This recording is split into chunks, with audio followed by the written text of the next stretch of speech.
I was 13 years old, standing at 5'0". My swag consisted of a Hawaiian shirt, cargo shorts, and socks with sandals. It was in his living room that I declared, I want to be a rapper.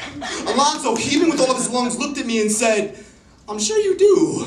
And before he could turn away, I recited all the lyrics to Bone Thugs and Harmony's Thug Love, ending with my best rapper stance. Not sure what to think as he assessed my wire-rimmed glasses and bowl cut. He just mumbled, try writing me something original. Alonzo was the only person I knew who could quote rap that wasn't on the radio.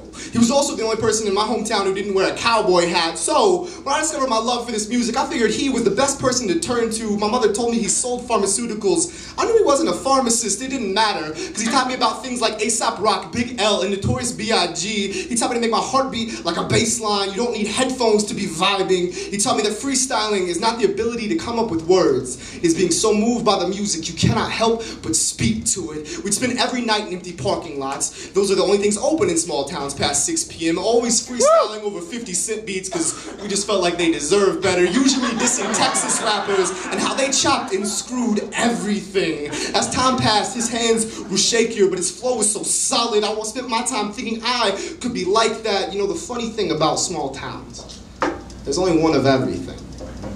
One gas station, one grocery store, one funeral home. When Alonzo passed, I didn't get a phone call.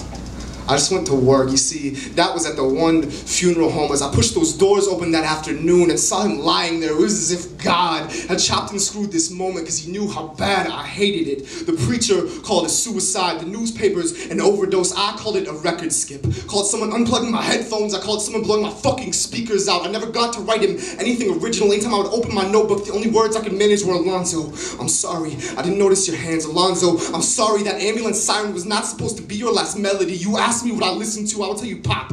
I will tell you country. I will tell you metal. I will tell you the furthest things from hip-hop, because if I don't think hip-hop, I don't think Alonzo. But that's the problem, y'all. I never thought it. I felt it. I can still feel him. It took me 7 years to find my way back to an empty parking lot. I put on his favorite Big L song, turn up the volume, but I put in earplugs. I don't need to hear anything. I just want to feel that pounding to remind me what his heartbeat was like.